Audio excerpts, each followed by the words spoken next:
Okay, beta. So to start group 2 discussion, beta, just keep this rule in mind. When metal reacts with water, अगर metal water से react करे, तो metal hydroxide is formed. Metal hydroxide is formed as well as hydrogen gas will form. ठीक है?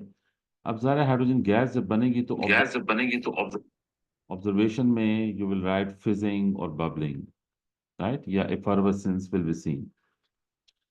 और फिर बेटा, और ये रिएक्शन ओ लेवल्स में भी बेटा आप लोगों ने पढ़ा होगा कि मेटल वाटर से रिएक्ट करता है तो मेटल हाइड्रोक्साइड फॉर्म होता है और हाइड्रोजन गैस बनती है। लेकिन अगर मेटल स्टीम से रिएक्ट करे तो फिर बेटा उस केस में मेटल ऑक्साइड फॉर्म होगा और हाइड्रोजन गैस बनेगी। ठीक है, तो ये हाइड्रोजन गैस भी आपको एफर्वेसेंस या फिजिंग की फॉर्म में अपीयर हो सकती है। तो यूजुअली बेटा अगर मेटल वाटर से रिएक्ट ना कर रहा हो या मेटल का रिएक्शन वाटर से स्लो हो तो फिर उस मेटल को हम स्टीम से रिएक्ट करवाएंगे, राइट। ज़ाहिर मेटल का वाटर से रिएक्ट करना ये डिपेंड करता है रिएक्टिविटी ऑफ मेटल्स पे। तो कुछ मेटल्स लेस रिएक्टिव होती हैं, फिर वो वाटर से रिएक्ट नहीं करती, और then the metal is made to react with steam.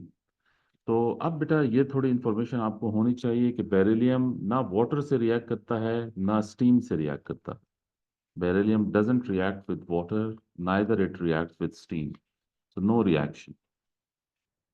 ठीक है, एंड बेटा सेम फॉर एल्यूमिनियम।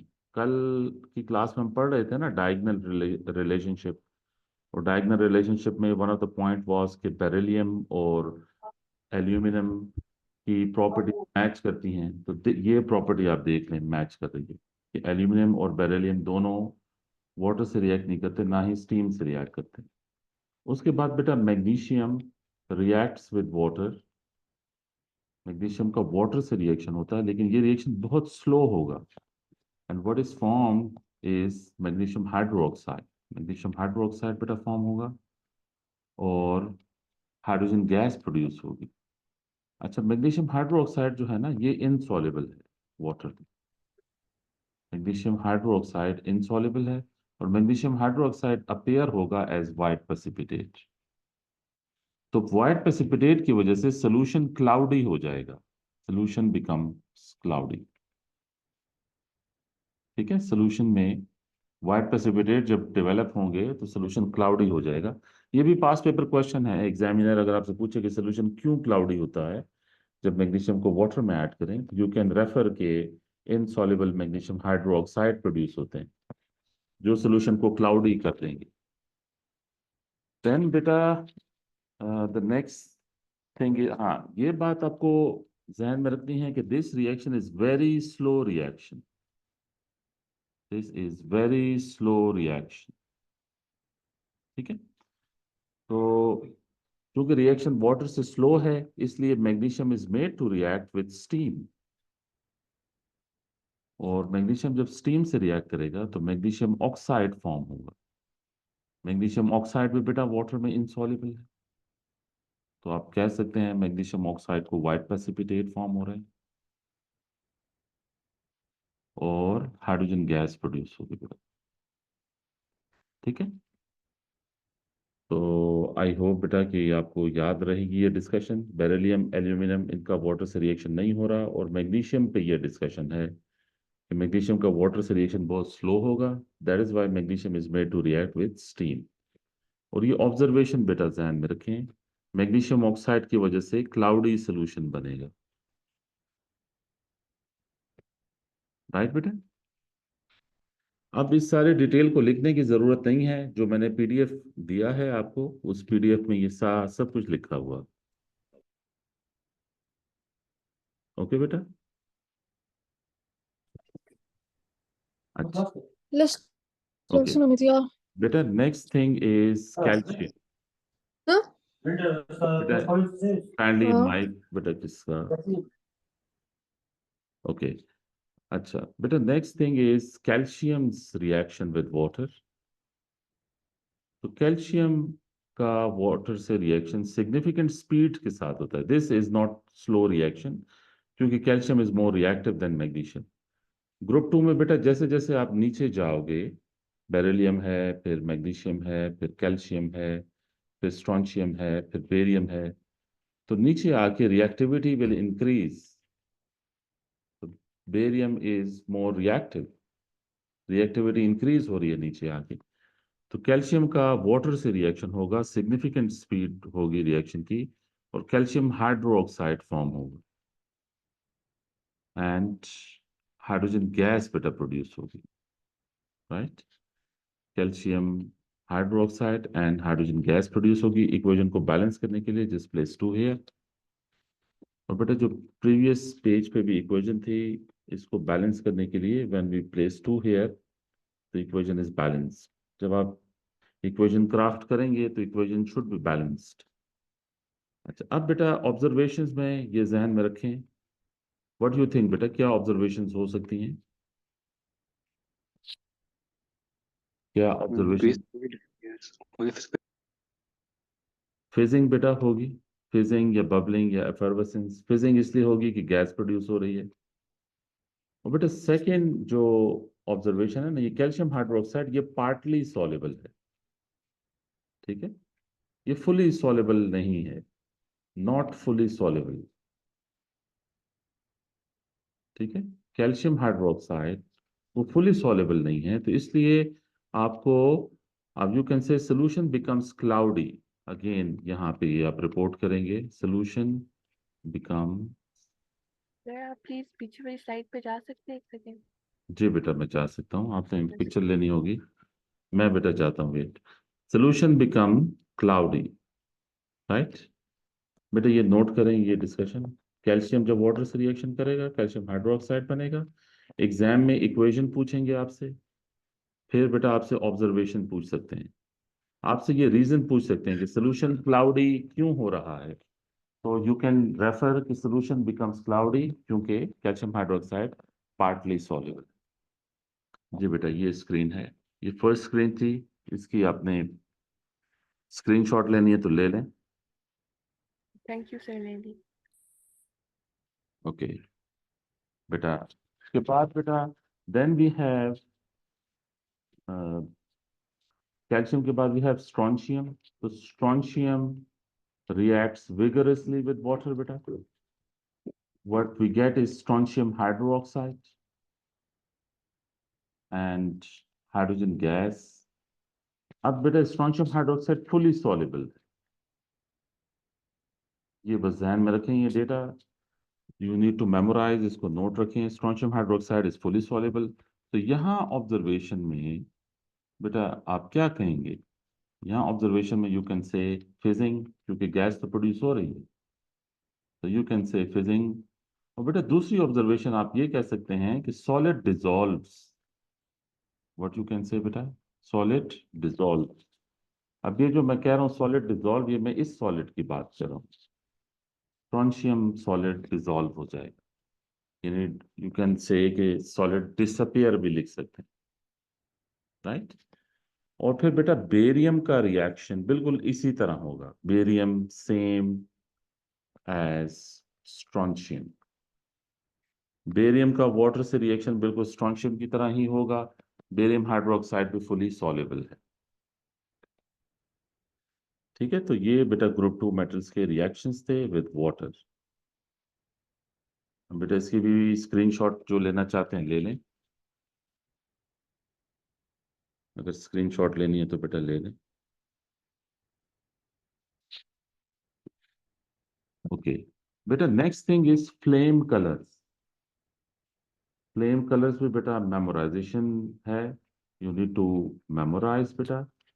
तो बस आपकी कोशिश हो कि अभी ही मेमोराइज करें, जब डिस्कशन हो रही है तो ट्राई करें कि फ्लेम कलर्स आपको याद हो जाएं। बाद में याद करने का बहुत कुछ है, तो बस जो डिस्कशन आ रही है उसको साथ साथ याद करते रहें।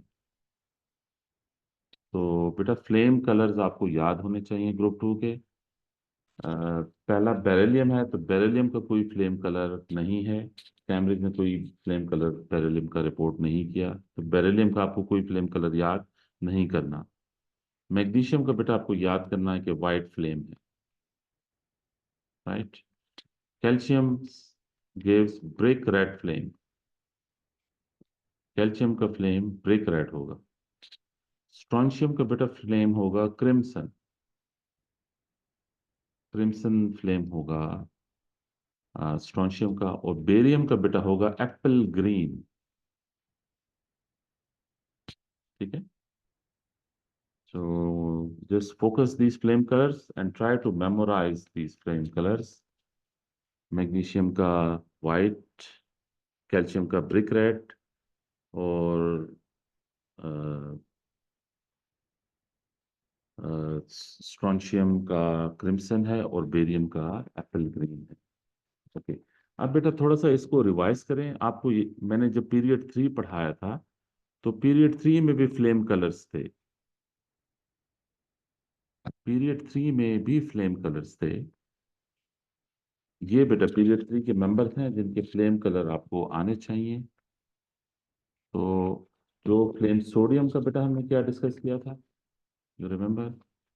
सोडियम का Yes. येलो, येलो फ्लेम है। मैग्नीशियम का बेटा वाइट फ्लेम है। एल्यूमिनियम का भी वाइट फ्लेम होगा, ठीक है। सिलिकॉन का कोई फ्लेम कलर नहीं है। फास्फोरस का बेटा येलो वाइट फ्लेम था, येलो वाइट फ्लेम था। सल्फर का बेटा ब्लू फ्लेम है, ब्लू फ्लेम है। और बेटा क्लोरीन और आर्गॉन का कोई फ्लेम कलर नहीं, ठीक है। तो पीरियड 3 में भी फ्लेम कलर्स हैं और ग्रुप 2 में भी फ्लेम कलर्स हैं, ये आपको मेमोराइज करने हैं। बाकी कोई फ्लेम कलर नहीं है, आगे अगले चैप्टर्स में कोई फ्लेम कलर नहीं आएगा, ठीक है बेटा। अब इसकी भी बेटा पिक्चर ले लें,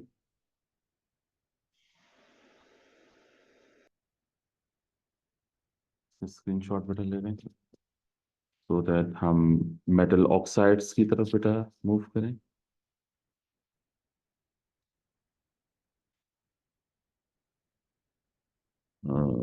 ओके।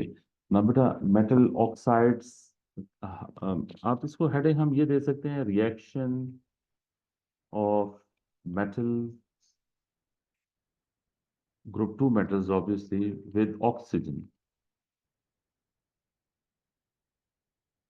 ग्रुप 2 मेटल उसी तरह ऑक्सीजन से रिएक्ट करेंगे बेटा जैसे बाकी मेटल्स रिएक्ट करते हैं। तो बेरिलियम, इसकी स्टेट सिंबल सॉलिड है, it reacts with oxygen, oxygen diatomic gas है। What it makes is beryllium oxide बेटा। तो बेरिलियम ऑक्साइड सॉलिड है बेटा। बैलेंसिंग के लिए आई कैन प्लेस 2 हियर। और बेटा ग्रुप 1 के, ग्रुप 2 के और एल्यूमिनियम के जितने भी कंपाउंड्स होंगे वो सब वाइट होंगे। ग्रुप 1, ग्रुप 2 और एल्यूमिनियम ये प्रोड्यूस करते हैं white compounds, produce white compounds, ठीक है। तो ये जो बेरिलियम ऑक्साइड है ये वाइट सॉलिड होगा, ये जैसे आपने ध्यान में रखना बेटा। अगर ऑब्जर्वेशन लिखनी पड़े तो आप ये मेंशन कर सकते हैं कि white solid is formed. On the other hand बेटा जब मैग्नीशियम रिएक्ट करेगा ऑक्सीजन से, तो यू नो कि क्या फॉर्म होगा, मैग्नीशियम ऑक्साइड फॉर्म होगा। अब यहाँ ऑब्जर्वेशन में बेटा आप लिख सकते हैं, मैग्नीशियम का रिएक्शन ऑक्सीजन में अगर हो तो it is a kind of combustion reaction. बेटा you remember enthalpy change of combustion, enthalpy change of combustion, इसको आप कैसे डिफाइन करते थे? एंथैल्पी चेंज ऑफ कंबस्शन में आप ये कहते थे कि energy release when one mole element या compound is burned in excess of oxygen. तो आप देखें ये जो इक्वेशन है ये enthalpy change of combustion of magnesium की इक्वेशन है, ठीक है। तो ये इक्वेशन आपको ये इंप्रेशन भी दे रही है कि मैग्नीशियम की कंबस्शन हुई है। तो जब भी मैग्नीशियम बर्न होगा प्रेजेंस ऑफ ऑक्सीजन में, तो white flame will be seen, white flame will be seen. तो ये वन ऑफ दी ऑब्जर्वेशन है बेटा। एंड द सेकेंड ऑब्जर्वेशन बेटा ये है कि जो सॉलिड बना है वो वाइट सॉलिड है, जो प्रोडक्ट बना है वो white solid. White solid forms. ठीक है, तो अगर ऑक्सीजन से रिएक्शन है तो flame colour as an observation दे सकते हैं, राइट। ये ध्यान में रखें, अगर ऑक्सीजन से रिएक्शन हो रहा है मेटल का, और मेटल का फ्लेम कलर अवेलेबल है आपके पास नोट्स में, तो फिर फ्लेम कलर ऑब्जर्वेशन कंसिडर होगी। अच्छा, इसी तरह बेटा आप कैल्शियम को देखो, तो कैल्शियम जब रिएक्ट करेगा ऑक्सीजन से तो what it makes calcium oxide. Calcium oxide भी वाइट सॉलिड है, और कैल्शियम जब ऑक्सीजन में बर्न होगा तो ब्रिक रेड फ्लेम आएगा, ब्रिक रेड फ्लेम। ठीक है, अब ये बेटा आपको मेमोराइज होना चाहिए कि कैल्शियम का फ्लेम ब्रिक रेड है, और white solid forms, white solid forms. ठीक है, ऑब्जर्वेशंस आप देख लें, फ्लेम कलर डिफरेंट है, और बाकी प्रोडक्ट वाइट सॉलिड ही बन रहा है सब में। उसके बाद बेटा स्ट्रोंशियम जब ऑक्सीजन से रिएक्ट करे तो स्ट्रोंशियम ऑक्साइड बनेगा। बेटा आप बताएं क्या ऑब्जर्वेशंस होंगी। क्रिम्सन रेड फ्लेम और वाइट सॉलिड। हाँ शाबाश, इसका स्ट्रोंशियम का जो फ्लेम कलर है वो क्रिम्सन है, तो आप क्रिम्सन फ्लेम फॉर्म होगा और वाइट सॉलिड बेटा। तो वाइट सॉलिड आप देखें कि सेम ऑब्जर्वेशन है सारे रिएक्शंस में। और बेटा उसके बाद बेरियम का जब रिएक्शन होगा ऑक्सीजन से, तो आई थिंक आप ऑब्जर्वेशंस बता सकते हैं। एप्पल ग्रीन फ्लेम होता है बेटा, बेरियम जब बर्न होता है ऑक्सीजन में तो एप्पल ग्रीन फ्लेम होगा, और दूसरा बेटा वाइट सॉलिड होगा। ठीक है, अच्छा बेटा अब आप अपने जहन में ये बात भी रखें कि बेरिलियम ऑक्साइड जो है वो एम्फोटेरिक है नेचर में, राइट। बेटा बेरिलियम ऑक्साइड एम्फोटेरिक है, ये एम्फोटेरिक है। ये भी बेटा कल हमने डिस्कस किया था, चूंकि एल्यूमिनियम ऑक्साइड एम्फोटेरिक होता है, Al2O3 एम्फोटेरिक है, तो बेरिलियम ऑक्साइड भी एम्फोटेरिक हम कंसिडर करेंगे due to diagonal relationship. Aluminium और बेरिलियम अपनी प्रॉपर्टीज में मैच करते हैं, सिमिलैरिटी रखते हैं, तो ये ध्यान में रखें। लेकिन बाकी जितने भी ऑक्साइड्स हैं वो बेसिक नेचर के हैं, एल्कलाइन नेचर के हैं। मैग्नीशियम ऑक्साइड बेसिक नेचर का है, कैल्शियम ऑक्साइड भी बेसिक एल्कलाइन नेचर का है, स्ट्रोंशियम ऑक्साइड भी बेसिक है, और बेरियम ऑक्साइड भी बेसिक है। तो ऊपर बेरियम ऑक्साइड एम्फोटेरिक है, बाकी ऑक्साइड्स एल्कलाइन हैं या बेसिक नेचर के हैं। ठीक है, अच्छा अब बेटा उसके बाद अ, आपने ओ लेवल बेटा इसकी भी स्क्रीनशॉट ले लें, मैं I am going to shift to the next page. इसकी भी जिन बच्चों ने स्क्रीनशॉट लेनी है ले लें। ओके बेटा आपने ओ लेवल्स में ये रिएक्शन पढ़ा होगा कि basic oxide, most of the basic oxides are actually metal oxides. Metal oxide basic nature के होते हैं, और इनको जब आप रिएक्ट करवाएं एसिड से तो बेटा क्या फॉर्म होगा, क्या प्रोडक्ट होगा बेटा जब basic salt oxide, salt and water form होगा। और इस रिएक्शन का नेम क्या होगा। न्यूट्रलाइजेशन। हाँ, इसे न्यूट्रलाइजेशन रिएक्शन कहेंगे या एसिड बेस रिएक्शन कहेंगे। न्यूट्रलाइजेशन या एसिड बेस रिएक्शन होगा। ठीक है, एसिड बेस रिएक्शन होगा। तो बेटा आई होप कि आप ये रिएक्शंस क्राफ्ट कर सकते हैं। बेरिलियम ऑक्साइड अगर एम्फोटेरिक है तो एम्फोटेरिक ऑक्साइड भी आपको पता है ना एसिड से रिएक्ट कर सकते हैं। तो can you mention the products कि क्या प्रोडक्ट होंगे बेटा। सॉल्ट बनेगा जो कि बेरिलियम क्लोराइड होगा, और वाटर बनेगा जो कि H2O है। बैलेंस करने के लिए यू कैन प्लेस 2 हेयर। ठीक है, इसी तरह मैग्नीशियम ऑक्साइड को you can react with any acid, HNO3 nitric acid से रिएक्शन करवाएं। ये तो आपके ओ लेवल के रिएक्शंस हैं। तो क्या फॉर्म होगा बेटा, सॉल्ट फॉर्म होगा जो कि मैग्नीशियम नाइट्रेट होगा, और वाटर फॉर्म होगा जो कि H2O है। बैलेंस करने के लिए यू प्लेस 2 हेयर बेटा। ठीक हो गया। इसी तरह आप देखें कि इस ओके बेटा देखें, कैल्शियम ऑक्साइड है, उसको मैं सल्फ्यूरिक एसिड से रिएक्ट करवा लूं तो ये भी ओ लेवल का रिएक्शन है बेटा। What it means, calcium sulphate and water is formed, and so on, and so on. So metal oxide readily react with acid or salt and water form होगा, reaction neutralisation reaction होगा ना बेटा। इसके बाद जो अब थोड़ी सी डिस्कशन है वो न्यू है, वो ए एस की डिस्कशन है। ए लेवल्स में वो ओ लेवल्स में डिस्कशन नहीं थी, अब ये थोड़ी न्यू डिस्कशन आ रही है आगे। तो आप स्क्रीनशॉट लेना चाहते हैं तो ले लें, ठीक है। अच्छा अब बेटा जो ये डिस्कशन आ रही है, ये अब ए एस, ये अब इसकी प्रीवियसली कोई ओ लेवल्स में डिस्कशन नहीं थी कि ए एस में आप डिस्कशन, हम इसको स्टैब्लिश कर रहे हैं, solubility of group two oxides, solubility of group 2 oxides, solubility of group 2 oxides। और फिर बेटा हम पढ़ेंगे solubility of group 2 hydroxides, solubility of group 2 oxides and solubility of group 2 hydroxides। तो बेटा beryllium oxide, magnesium oxide, calcium oxide, strontium oxide and barium oxide.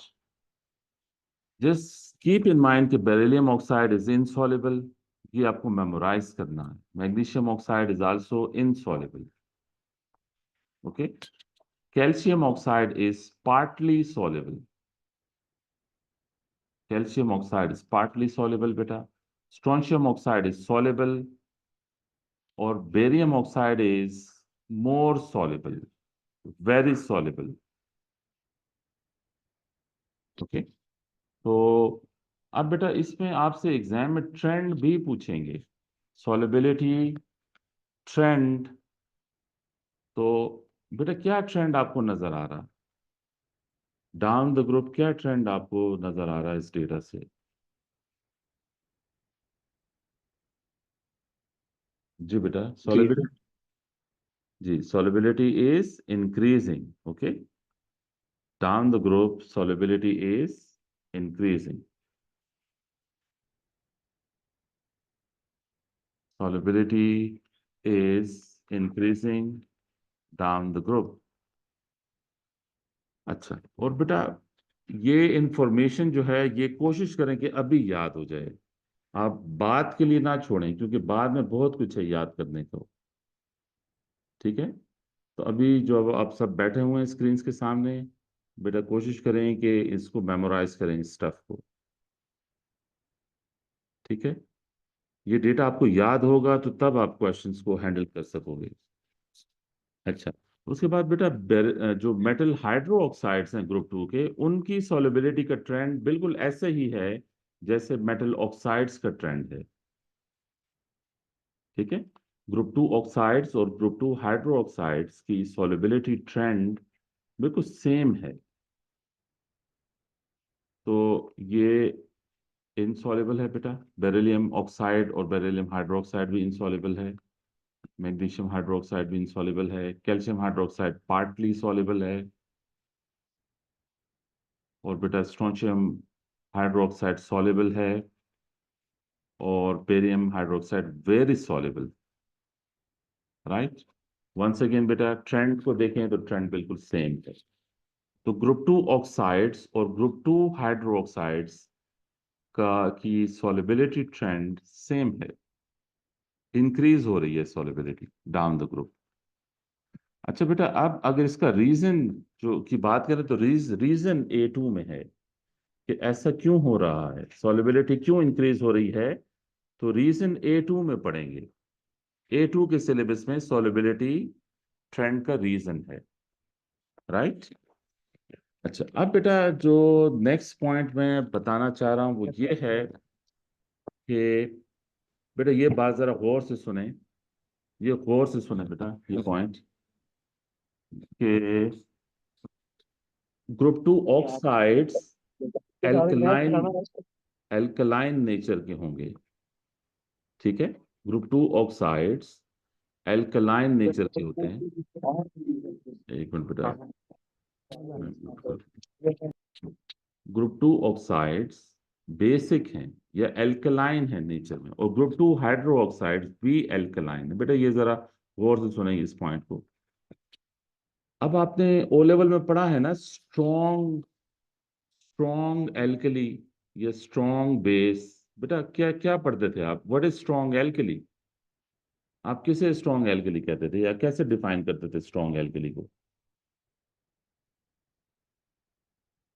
जी बेटा, मेरा आप लोगों से सवाल है कि स्ट्रॉन्ग एल्कली को आप कैसे डिफाइन करते थे ओ लेवल्स में?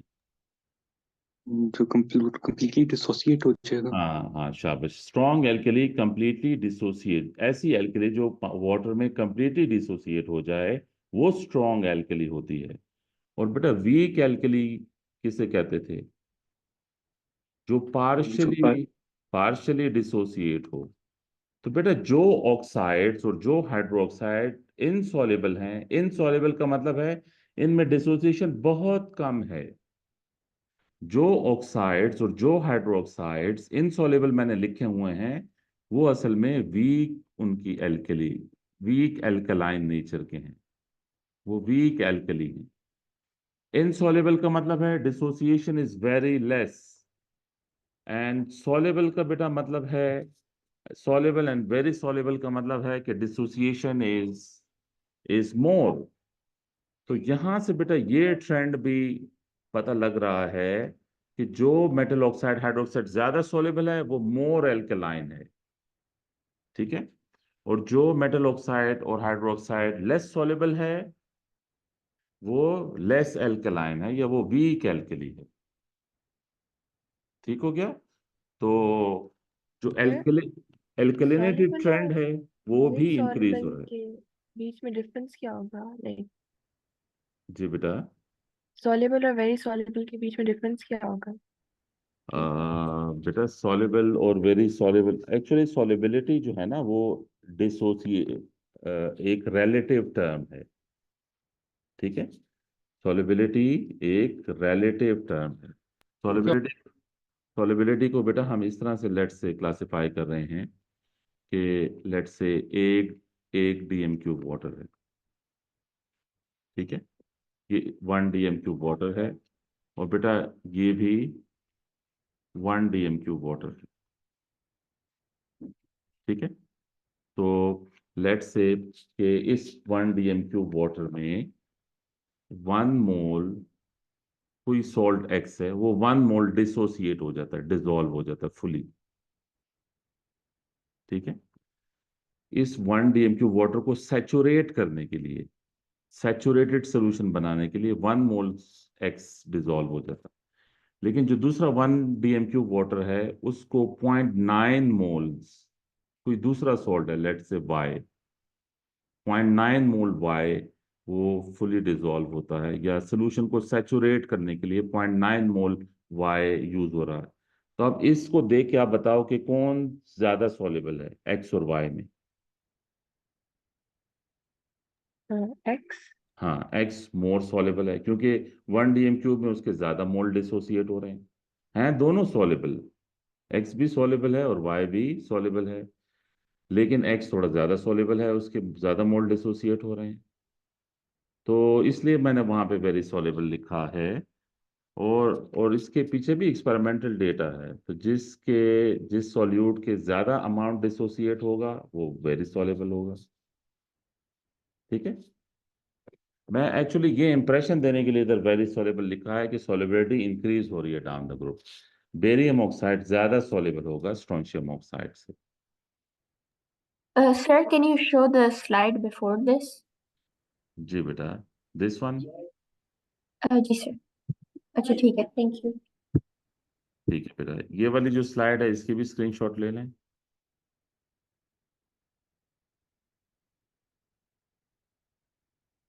इसकी भी बेटा स्क्रीनशॉट जिन बच्चों ने लेनी है ले लें, वरना तो पीडीएफ नोट्स अवेलेबल हैं आपके पास, उसमें से आप देख लीजिएगा। ओके। अच्छा, अब बेटा मुझे ज़रा बताएं कि अगर के मेटल ऑक्साइड है या मेटल हाइड्रो ऑक्साइड है, राइट, और नीचे अगर हम आए तो बेरियम ऑक्साइड है, और यहाँ नीचे आए तो बेरियम हाइड्रो ऑक्साइड है। अब बेटा मुझे बताओ, अभी हमने ट्रेंड्स पढ़े हैं, तो बताओ कि सॉलिबिलिटी ट्रेंड क्या होगा। ये डाउन द ग्रुप की बात हो रही है, ओके, डाउन द ग्रुप। जी बेटा, ये फिंगर टिप्स पे आपको याद होनी चाहिए बात कि ग्रुप टू ऑक्साइड और हाइड्रो ऑक्साइड की सॉलिबिलिटी ट्रेंड क्या होगा बेटा, down the group increases. Increases. बेटा ये सबको याद हो गया बेटा, ये याद होनी चाहिए, ओके। ये पॉइंट ऐसा है जो ओ लेवल्स में नहीं था। और बेटा एल्कलिनिटी ट्रेंड क्या है down the group, alkalinity trend down the group, alkalinity क्या हो रही है, यानी बेसिक नेचर क्या हो रही है, इंक्रीज हो रही है, ठीक है। ग्रुप टू ऑक्साइड्स और हाइड्रो ऑक्साइड में जब आप नीचे आओगे तो सॉलिबिलिटी भी इंक्रीज हो रही है और एल्कलिनिटी भी इंक्रीज हो रही है, ठीक है बेटा। अच्छा, अब इसके साथ ये बेटा solubility of group two sulphates, ये बेटा आपके सिलेबस में सल्फेट्स की सॉलिबिलिटी भी रखी हुई है। तो सल्फेट्स में we have beryllium sulphate, then we have magnesium sulphate, then we have calcium sulfate, then we have strontium sulfate, and then we have barium sulfate। तो अब इसमें बेटा बेरिलियम सल्फेट सॉल्युबल है, मैग्नीशियम सल्फेट भी soluble है, calcium sulphate insoluble है, ये याद रखें बेटा, और स्ट्रोंशियम सल्फेट भी इनसॉल्युबल है, और बेरियम सल्फेट भी इनसॉल्युबल है। तो बेटा अब बताओ कि अब क्या ट्रेंड है, अब क्या ट्रेंड हुआ सल्फेट्स की सॉल्युबिलिटी में। Decreases. हाँ, अब सॉलिबिलिटी डिक्रीज कर रही है, तो यानी सल्फेट्स की सॉलिबिलिटी का ट्रेंड अपोजिट है, अपोजिट ट्रेंड है ऑक्साइड्स और हाइड्रोक्साइड की सॉलिबिलिटी से। तो ये सॉलिबिलिटी सल्फेट्स में decreases down the group, decreases down the group, sulphates में डिक्रीज करेगी, लेकिन ऑक्साइड्स और हाइड्रोक्साइड में इंक्रीज करेगी सॉलिबिलिटी। हाँ, जहां तक बात है रीजन की, तो रीजन फिर A2 में डिस्कस होगा, ठीक है। सल्फेट्स की, ऑक्साइड और हाइड्रोक्साइड्स की सॉलिबिलिटी के जो रीजंस हैं वो A2 में आएंगे। बस आपको ट्रेंड पता होना चाहिए AS में। और बेटा एल्कलिनिटी ट्रेंड नहीं है, सल्फेट्स एल्कलाइन नहीं होते, ये बस ध्यान में रखें, sulphates are not alkaline, sulphate alkaline nature के नहीं होते या बेसिक नेचर के नहीं होते, ठीक है। एसिडिक नेचर के भी नहीं होते, सल्फेट्स न्यूट्रल होते हैं। तो सल्फेट्स में एल्कलिनिटी ट्रेंड नहीं होगा, सिर्फ सॉलिबिलिटी ट्रेंड आपके सिलेबस में है। और ऑक्साइड हाइड्रोक्साइड्स में सॉलिबिलिटी ट्रेंड भी है और एल्कलिनिटी ट्रेंड भी है, ठीक है।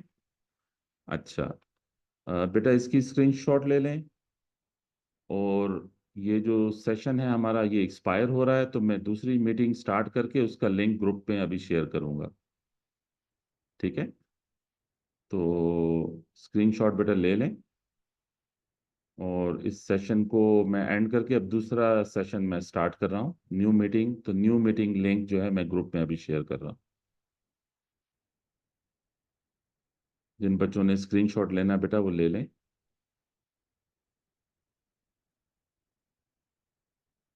ठीक है बेटा।